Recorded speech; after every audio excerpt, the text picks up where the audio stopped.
جی آپ نے دیکھا انہوں نے کہا سندھ میں گورنر راج جو ہے وہ نافذ ہو جانا چاہیے. ان کا یہ بھی کہنا تھا کہ سندھ کے لوگوں کو پینے کا صاف پانی میسر نہیں ہے, لیکن پیسے بھر کر جہازوں میں اسلام آباد لائے گئے ہیں. اور اس کے علاوہ انہوں نے یہ بھی کہا کہ 8 سے 12 لوگ جو ہیں وہ ایکسپوز ہو گئے ہیں. اور یہ بھی ان کا کہنا تھا کہ سندھ کے لوگوں کا پیسہ خرید و فروخت کے لیے استعمال کیا جا رہا ہے. اپنے ضمیر سے ووٹ دینے والا بے شک ووٹ دینے آئے. ان کا کہنا تھا کہ سندھ میں کوئی پولیس کارروائی نہیں کی جا رہی, یہ پیسے لوگوں کے پیسے ہیں اور اس کا استعمال غلط کیا جا رہا ہے. جس پر سعید غنی نے کیا کہا وہ آپ کو بتاتے ہیں. ان کا کہنا تھا کہ گورنر راج اگر لگانا ہے تو دوسرے صوبوں میں لگائیں, کے پی کے اور جو ہے پنجاب میں لگائیں, کیونکہ اس وقت جو سب سے بہتر کارکردگی ہے صوبائی حکومت وہ انہوں نے کہا ہے سندھ کی ہے, ایسا ان کا کہنا ہے. اس حوالے سے بات کرتے ہیں. جی کیا کہیں گے واجد صاحب, گورنر راج لگانے کا مشورہ دے دیا ہے وفاقی وزیر شیخ رشید نے؟ دیکھیں گورنر راج لگانا آسان نہیں ہے. پہلی بات یہ گورنر راج لگ کیوں رہا ہے, یعنی ایک دم سے ان کو ضرورت کیوں ہو گئی. صحیح حکومتیں چل رہی ہیں, ساری کارروائی چل رہی ہیں. اس کا بیک گراؤنڈ یہ ہے کہ تحریک عدم اعتماد جو حکومت کے خلاف پیش کرنے جا رہی ہے اس مہینے کے آخر میں, وہ اس کا ریزن ہے. اور اس کا ریزن یوں ہے کہ جو کل جو خبر سامنے آئی ہے کہ سندھ ہاؤس یعنی ہر صوبے میں دارالحکومت میں جو ہے وہاں پہ ایک سندھ ہاؤس, ایک جگہ ایک بلڈنگ ہے, ایک عمارت ہے, ایک ہاؤس ہے جہاں پہ حکومت سندھ کے لوگ جا کے ٹھہرتے ہیں. اگر جب پنجاب جاتے ہیں جو ایم این اے ہوتے ہیں, ایم پی ایز ہوتے ہیں یا ان کے کوئی خاص مہمان ہوتے ہیں, تو وہاں پہ انہوں نے پی ٹی آئی کے وہ ارکان جو پی ٹی آئی سے منحرف ہو گئے ہیں ان کو وہاں پہ چھپا کے رکھا ہوا ہے. جو ایک خبر یہ ہے کہ 24 ہیں جن میں سے 10 کے نام کل سامنے آ گئے, جبکہ رمیش کمار جو تھے اس کے پی ٹی آئی کے ایم این اے وہ یہ کہہ رہے ہیں کہ 33 ایم این اے ہیں جن میں سے 3 وفاقی وزراء بھی شامل ہیں. تو ان کی وجہ سے کیونکہ سندھ حکومت اس میں انوالو ہے اور پیپلز پارٹی اس میں انوالو ہے, تو اس لیے سندھ حکومت میں گورنر راج لگانے کی یہ بات کی جا رہی ہے. لیکن جو وفاقی وزیر منصوبہ بندی ہیں اسد عمر, انہوں نے کہا ہے کہ ایسا کوئی منصوبہ نہیں ہے گورنر راج لگانے کا. جو حکومتی وزراء ہیں وہ تو خیر اس طرح کے بیانات دے رہے ہیں, فواد چودھری ہو گئے, شیخ رشید ہو گئے, لیکن کل اسد عمر کی بات بھی سامنے آ گئی تھی کہ ایسا کوئی منصوبہ نہیں ہے. اگر یہ گورنر راج لگائیں گے تو میں سمجھتا ہوں کہ یہ پھر جو ملک ہے وہ خانہ جنگی تو نہیں, کم از کم تشدد کی طرف چلا جائے گا. ویسے ابھی جو ہم سیاست کی صورتحال دیکھ رہے ہیں تو ایسا نہیں لگ رہا ایک سول وار کی طرف ہم جا رہے ہیں؟ جس طرح سے ابھی انہوں نے بھی کہا 8 سے 10-12 لوگ ایکسپوز ہو گئے ہیں, اور جو تحریک عدم اعتماد جس طرح لائی جا رہی ہے, جس طرح ملاقاتیں اور مشاورتیں چل رہی ہیں, اور جس طرح جلسے ہو رہے ہیں اور بیان بازی ہو رہی ہے, جس طرح پرسنل اٹیکس ایک دوسرے پہ کر رہے ہیں, کیا کہیں گے یہ کون سی سیاست ہے؟ دیکھیں مفادات کو تو ٹھیس پہنچ رہی ہے سب کو نا, تو آپ کی بات بالکل کسی حد تک ٹھیک ہے کہ سول وار کی طرف جا رہا ہے, لیکن اللہ نہ کرے کہ ایسا کوئی اقدام ہو جس سے ملک جو ہے وہ سول وار کی طرف جائے. مسئلہ یہ ہے کہ اگر تحریک اعتماد پیش ہو جاتی ہے تو اس میں کوئی شک نہیں ہے, جو سامنے ہمیں اعداد و شمار آ رہے ہیں اس کے مطابق تو عمران خان کی حکومت چلی جائے گی. لیکن اب اس میں بھی 2 رائے ہیں. ایک ہو سکتا ہے تحریک عدم اعتماد کامیاب ہو جائے اور تحریک عدم اعتماد کامیاب ہونے کے بعد عمران خان کو ہٹا دیا جائے اور پی ٹی آئی کی حکومت کنٹینیو ہو, تاکہ اصل میں اپوزیشن کو بہت ساری چیزوں پہ اعتراض ہے, جس میں سے ایک عمران خان سر فہرست ہے, کیونکہ عمران خان نے گزشتہ 4 سال میں تقریباً. آپ کو لگتا ہے کہ تحریک عدم اعتماد ہو جائے گی جو اب تک فگرز آ رہے ہیں, کیونکہ بہت سارے ایسے جو اتحادی تھے حکومت کے وہ چلے گئے ہیں اپوزیشن میں, اور اپنے حکومت کے جو ممبرز ہیں ایم این اے وہ بھی جو ہیں اپوزیشن کے ساتھ چلے گئے. دیکھیں یہ جو پنچھی ہیں نا جو اب اڑ کے چلے گئے ہیں, گرمیوں کا سیزن شروع ہو گیا ہے تو گرمیوں میں ہمیشہ سے پنچھی جہاں سے آتے ہیں وہاں چلے جاتے ہیں. یہ جو پنچھی ہیں نا 24 جن میں سے 10 کے نام سامنے آ گئے, یہ جہاں سے آئے تھے وہیں اڑ کے واپس چلے گئے. تو ان کو تو جانا ہی تھا, کیونکہ یہ کوئی پی ٹی آئی سے مخلص نہیں تھے, یہ حکومت کی خاطر رہتے, حکومتی مزید لوٹنے کی خاطر رہتے. یہ ہر دور میں اس طرح کے لوگ شامل ہیں, لیکن پی ٹی آئی کو چونکہ اپنی حکومت بنانی تھی تو اس وقت جہانگیر ترین صاحب کام میں آئے اور ان کو جوڑ توڑ کر کے جس طرح سے انہوں نے یہ لوگوں کو اکٹھا کیا, اب وہی جہانگیر ترین الگ ہو چکا ہے, علیم خان الگ چکا ہے, تو یہ لوگ بھی ٹوٹ کے جا چکے ہیں. آپ کا سوال تھا کہ کیا تحریک عدم اعتماد کامیاب ہو جائے گی؟ جب پی ٹی آئی کی حکومت آئی تھی اگست 2018 میں, جب انہوں نے حلف اٹھایا تھا عمران خان نے, تو ان کو 176 ووٹ پڑے تھے 176, اور 172 ووٹ چاہیے ہوتے ہیں تحریک عدم اعتماد پیش کرنے کے لیے, کامیابی کے لیے. حکومت کے لیے 172 ووٹ چاہیے ہوتے ہیں, تو انہوں نے 4 ووٹ زیادہ لیے تھے. یہ 4 ووٹ ان کو ایم کیو ایم کے بھی پڑ سکتے تھے, کیونکہ 4 ایم کیو ایم کے ایم این اے تھے اس وقت. بعد میں 2 ایم این اے کا اضافہ ہو گیا, 1 ایم این اے کا اضافہ ہو گیا, قاف لیگ کے بھی 4 ایم این اے تھے, تو کوئی بھی ووٹ ان کو پڑ سکتا ہے, کیونکہ اتحادی حکومت تھی, جوڑ توڑ کے بنائی تھی, تو وہ کامیاب ہو گئے. اب 176 ان کے پاس تھے جن میں سے اتحادی شامل تھے, ان میں سے کم از کم کہہ رہے ہیں کہ 24 چلے گئے، کیونکہ وہ تو بہت کم ہو گئے. اب ان کو نہ صرف وفاق میں بلکہ ہو سکتا ہے انہیں پنجاب میں بھی کہہ رہے ہیں صورتحال گمبھیر ہو گئی ہے، کیونکہ اب اپوزیشن کہہ رہی ہے کہ پنجاب میں بھی یہ تحریک اعتماد لائے گی اور اس کے لیے کام جاری ہے. ظاہر ہے جب یہ ایم این اے لیولز پہ بندے توڑ سکتے ہیں تو یہ صوبائی اسمبلی میں بھی توڑ سکتے ہیں. 186 ان کو ارکان چاہیے، تو ہو سکتا ہے وہاں بھی 1-2 دن کے اندر یہ تحریک عدم اعتماد جمع کرا دیں. جی اچھا، تو اگر تحریک عدم اعتماد کامیاب ہو جاتی ہے تو کیا ہوگا؟ وزیر اعلیٰ پنجاب کون ہوگا، پرائم منسٹر کون ہوگا، یہ ڈیسائیڈ دیکھیں ہو اگر گیا؟ تحریک عدم اعتماد کامیاب ہو جاتی ہے تو عمران خان پاکستان کی تاریخ کے پہلے وزیر اعظم ہوں گے جو تحریک عدم اعتماد سے ہٹائے گئے ہیں. یعنی بہت شرمندگی کی اور جسے کہتے ہیں کہ ذلت کی گہرائی میں بندہ گر جاتا ہے. تحریک عدم اعتماد پچھلے سب ناکام ہوئی ہیں، تو یہ بڑی شرمندگی کی بات ہوگی. اس میں پی ٹی آئی کی اپنی احمقانہ پالیسی اور خاص کر جو خان صاحب کا جو رویہ رہا ہے 4 سال میں بالکل جسے کہتے ہیں اگریسو، انہوں نے حکومتی کام پہ توجہ دی ہے، اس میں کوئی شک نہیں ہے. لیکن ان کا زیادہ تر جو نشانہ تھے وہ اپوزیشن لیڈر تھے. ظاہر ہے وہ بھی 4 سال پہلے تو وہ جب اپوزیشن میں تھے خان صاحب ان پہ چیختے چلاتے تھے، ٹھیک ہے اس وقت سمجھ میں آتا تھا کہ الیکشن کے لیے ایک فضا بن رہی ہے. لیکن حکومت میں آنے کے بعد بھی انہوں نے سلسلہ جاری رکھا. وہ اگر اپنے کام پہ زیادہ توجہ دیتے تو اپوزیشن کو اتنا شروع کرنے کا موقع نہیں ملتا. اب وہ غصہ اپوزیشن کو بھی بہت تھا جو اب نکل رہا ہے، چاہے وہ مولانا فضل الرحمان ہو، چاہے وہ زرداری صاحب ہوں، چاہے وہ نواز شریف صاحب ہوں. اب ان کی ٹیم کام کر رہی ہے. اور دیکھیں لیکن ایک بات میں آپ کو بتا دوں، ویسے میرا کوئی تجزیہ نہیں، لیکن یہ جو ابھی سب ملے ہوئے ہیں نا، اگر تحریک عدم اعتماد کامیاب ہو بھی جاتی ہے پھر یہ لوگ سب الگ الگ ہو جائیں گے، اور پھر جو 1.5 سال ہوگا، 1.5 سال کا جو عرصہ ہوگا 1 سال 1.5 سال بہت ہی کمپلیکیٹڈ ہوگا، جو نیکسٹ آنے والی حکومت ہے اس کے لیے بھی، اور جو ابھی 1.5 سال میں جو حکومت یہ تو اب بنے گی. نیکسٹ الیکشن کی بات کریں نا، بالکل آپ کی بات صحیح ہے. لیکن اگر تحریک عدم اعتماد کامیاب ہو جاتی ہے اور ان کی مرضی کا کوئی شخص وزیر اعظم آ جاتا ہے، 1.5 سال تو یہ ہنسی خوشی نکال لیں گے، کیونکہ ظاہر ہے ان کو عمران خان کو نیچے کرنا تھا، پی ٹی آئی کو نیچے کرنا تھا. لیکن اس کے بعد جب الیکشن ہوں گے، آپ بالکل صحیح کہہ رہے ہیں، اس کے بعد پھر وہی مارا ماری شروع ہو جائے گی، ایک دوسرے کی ٹانگیں کھینچنا شروع ہو جائیں گی. لیکن وہ تو دیکھیں ہماری سیاست میں گزشتہ 70 سال سے زرداری ہوتا صاحب ہے. نے بھی عقل مندانہ فیصلہ کیا ہے کہ پنجاب میں جو ہے بنا دو وفاق کی حکومت، ہماری سندھ میں ٹھیک ہے. ہاں دیکھیں یہ بات تو طے ہے نا کہ ایک زرداری سب پہ بھاری، وہ بات تو صحیح ثابت ہوئی ہے. اور دیکھیں آج انہوں نے کر کے دکھایا اور بہت خاموشی سے. اگر یہ پارلیمنٹ لاجز پہ حملہ نہیں کرتے اور جے یو آئی کے لوگوں کو گرفتار نہیں کرتے تو شاید یہ سندھ ہاؤس میں لوگوں کو جا کے سیف نہیں کرتے، پھر عام طریقے سے جاتے. انہیں خدشہ تھا کہ اگر پھر ہم پارلیمنٹ لاجز میں جائیں گے تو یہ پولیس کو بھیج کے، پنجاب پولیس کو بھیج کے، اسلام آباد پولیس کو بھیج کے ان ایونیز وغیرہ کو گرفتار کر سکتے ہیں. تو ان کو بچانے کی خاطر انہوں نے سب سے پہلے سندھ ہاؤس میں ان کو سیف کیا تاکہ وہاں پہ پھر کوئی کارروائی نہ ہو. آپ یہ کہہ سکتے ہیں کہ سندھ میں ایک بار پھر پناہ گزین آ گئے. بالکل پہلے بھی پناہ گزین آتے رہے. صحیح. چلیں گے اپنی اگلی خبر کی جانب اور آپ کو ایک خبر سے آگاہ کریں گے عوام کے لیے خوشخبری، اور وہ یہ ہے کہ کرونا کیسز میں مسلسل کمی کے باعث جو NCOC ہے اس نے پابندیاں جو ہے وہ ختم کرنے کا فیصلہ کر لیا. ایک بڑا اعلان کیا گیا ہے NCOC کی جانب سے. کہا جا رہا ہے کہ کرونا کیسز میں کمی کے باعث تمام پابندیاں ختم کرنے کا فیصلہ کر لیا گیا ہے. اور چیئرمین NCOC اسد عمر نے کہا ہے کہ ہماری ہدایات پر کافی حد تک عمل ہوا، کرونا کیسز میں مسلسل کمی آ رہی ہے، تمام فیصلے سائنس اور حقائق کی بنیاد پر کیے گئے ہیں، لیکن فضائی سفر کے حوالے سے ویکسین کی جو پابندی ہے وہ برقرار رہے گی. 70% افراد کی ویکسینیشن مکمل ہو چکی ہے. ان کا مزید یہ کہنا تھا کہ جو لوگ ابھی تک ویکسینیشن جنہوں نے نہیں کرائی وہ لوگ جا کے ویکسینیشن کرائیں. بہت اچھی بات ہے. ہم اس جو کرونا وبا ہے آہستہ آہستہ ہم اس سے نکلتے جا رہے ہیں اور نارمل روٹین کی طرف آ رہے ہیں. اب تو انٹرنیشنلی بھی پابندیاں جو ہے وہ ختم ہوتی جا رہی ہیں. جی دیکھیں یہ 2 سال پہلے اس کا وائرس پاکستان میں آیا تھا. 26 فروری 2020 کو سب سے پہلے جو کیس آیا تھا یہاں پہ کراچی میں آغا خان ہاسپٹل سے یحییٰ جعفری صاحب جو تھے جو پہلے مریض تھے اس کے بعد اس میں تیزی آتی گئی اور 21 مارچ کو 2 سال پہلے پیپلز پارٹی حکومت نے سندھ حکومت نے سب سے پہلے لاک ڈاؤن لگایا تھا سندھ میں.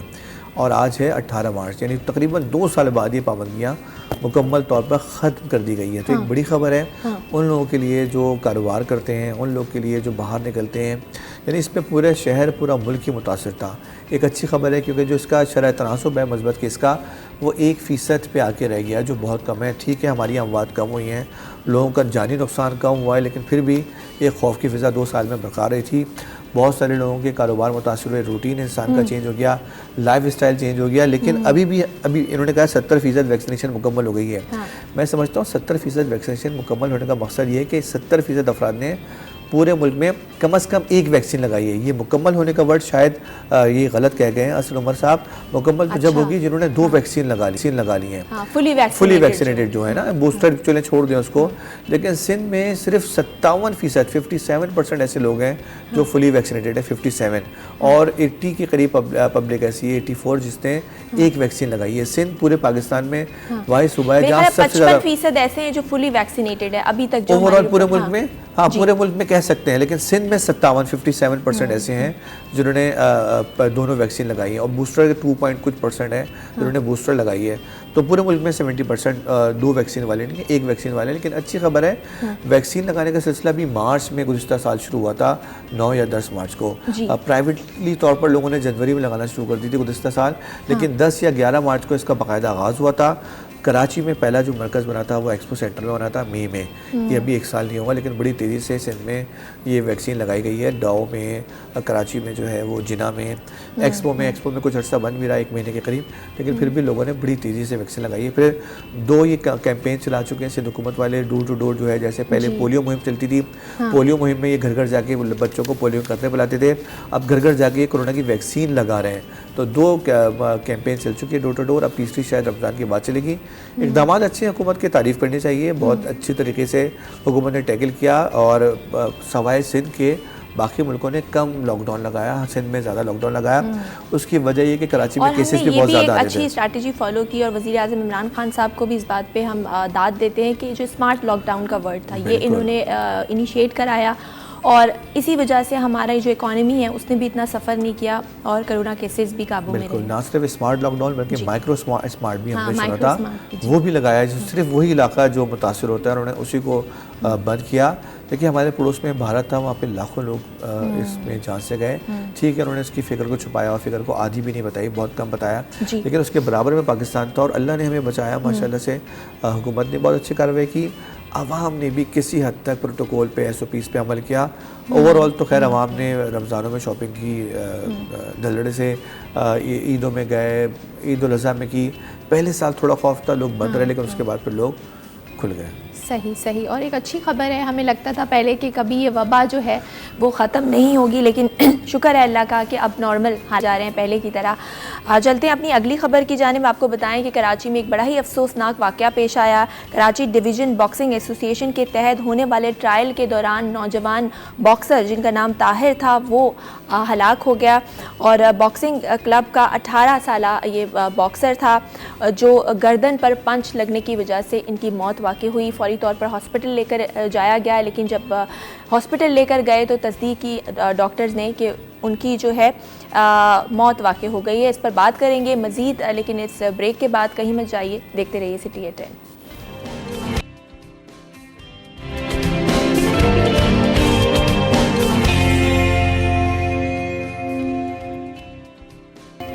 جی ویلکم بیک. ایک بریک کے بعد آپ کو خوش آمدید کرتے ہیں سٹی ایٹ 10 میں. میں ہوں زہرا رضا, اور چلتے ہیں اپنی اگلی خبر کی جانب. بات کر رہے تھے ہم کراچی ڈویژن باکسنگ ایسوسی ایشن کے تحت ہونے والے ٹرائل کے دوران ایک بہت ہی برا واقعہ ہوا, افسوسناک واقعہ ہوا کہ ایک نوجوان باکسر کی ہلاکت ہو گئی. نادر بلوچ باکسنگ کلب کا 18 سالہ یہ نوجوان تھا جو کہ گردن پر پنچ لگنے سے موقع پر ہی جاں بحق ہو گیا. طاہر بلوچ اورنگی ٹاؤن فرید کالونی کا رہائشی تھا, اور ذرائع کا کہنا ہے کہ قومی باکسنگ ٹیم کے ٹرائل کے لیے جو تجربے کار ٹیچرز ہیں وہ موجود نہیں ہیں. کیا وجہ ہے, کیوں اس طرح کے واقعات پیش آتے ہیں, کون اس کا ذمہ دار ہے, یا کس کی غفلت اس کو کہیں گے کہ ایک 18 سالہ نوجوان جو ہے وہ اپنی جان سے ہاتھ دھو بیٹھا. اس حوالے سے بات کرتے ہیں. جی واجد صاحب, کیا کہیں گے, کس کی غفلت ہے؟ ذرائع کا کہنا ہے کہ جو ٹیچرز ہیں وہ ناتجربے کار ہیں. کیا کہیں گے آپ, انتظامیہ کی غفلت ہے, جو کلب تھا وہ ان کی غفلت ہے؟ لیکن جو ٹرائلز لے رہے ہیں جی وہ ذمہ دار ہیں. اگر یہ قومی باکسنگ ٹیم کے لیے ٹرائلز ہو رہے تھے تو جو ٹرائلز لے رہے تھے ان کی ذمہ داری تھی کہ آپ کم از کم ایک ڈاکٹر کا بندوبست کرتے ہیں وہاں پہ.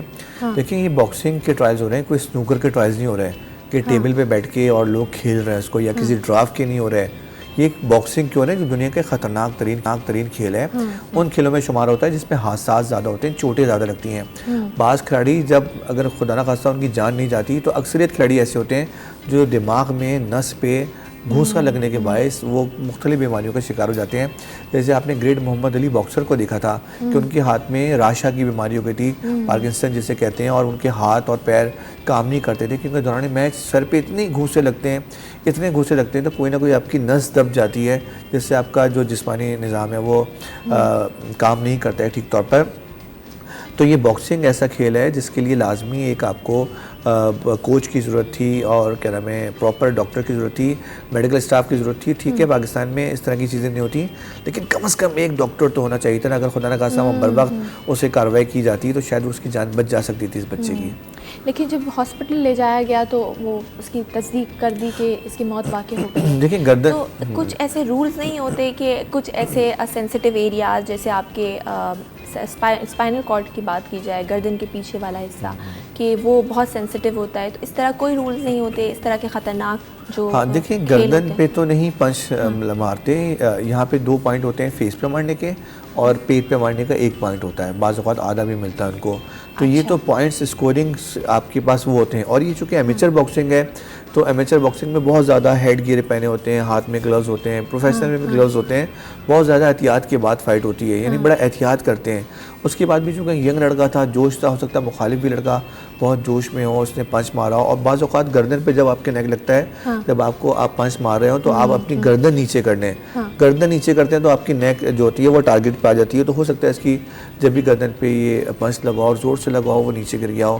اچھا اب تو بیچارہ یہ تو چلا گیا 18 سالہ نوجوان جس نے پنچ مارا, تو اوبویسلی ایک ایکسیڈنٹ تھا, تو کیا اس کو کوئی سزا کا سامنا کرنا پڑے گا یا کوئی کمپلین پولیس وغیرہ؟ نہیں دیکھیے تو دوران کھیل ہوا ہے, کوئی اس کی ذاتی لڑائی نہیں تھی. وہ تو وہ بھی دیکھیں لڑکا چاہ رہا ہوگا کہ ٹرائلز میں اس کو ہرانے کے بعد وہ سلیکٹ ہو جائے. ہر کوئی جیت کے لیے کھیل رہا ہوگا, ہو سکتا ہے یہ واقعہ اس کے ساتھ بھی پیش آ سکتا تھا.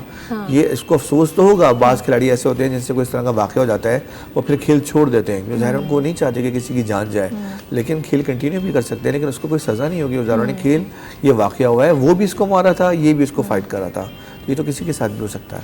لیکن پھر بھی تجربے کار جو ٹرین ٹیچرز ہیں جو اس کو سکھاتے ہیں ان کا ہونا بہت ضروری ہے تاکہ اس طرح کے واقعات نہ ہوں, کیونکہ پہلے بھی ایسا ایک واقعہ میں نے سنا ہے باکسنگ کا ہی, کیونکہ اتنا خطرناک کھیل ہے اور باہر بھی اس طرح کے واقعات ہوتے رہتے ہیں. دنیا بھر میں بہت سارے باکسر تو دوران فائٹ رنگ میں گر کے مرتے آئے ہیں, جس طرح یہ بیچارے لڑکے کے ساتھ واقعہ ہوا.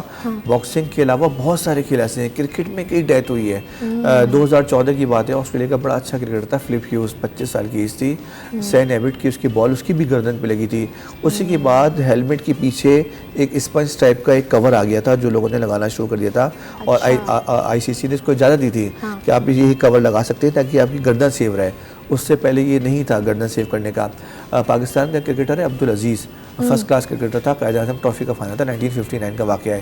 اس کے سینے میں بال لگی, وہ بھی یہ لڑکا تھا, ایس ایم کالج کا اسٹوڈنٹ تھا, اس کی ڈیتھ ہو گئی. انڈیا کا بڑا مشہور کھلاڑی تھا رامن لمبا, وہ دوران کی فیلڈنگ اس کے بال لگی اور وہ جہاں سے چلے گیا. بہت سارے کرکٹرز, یعنی کبھی کبھار آپ کا پیشن آپ کو موت کی طرف بھی لے جاتا ہے, کچھ ایسے خطرناک کھیل ہوتے ہیں جیسے موٹر سائیکلز ہوتی ہیں, کار ریسنگ ہوتی ہے. مائیکل شوماکر جو ہے وہ کئی سالوں سے کوما میں ہے, دنیا کا نمبر 1 وہ کار ریسر تھا, جرمنی سے اس کا تعلق تھا.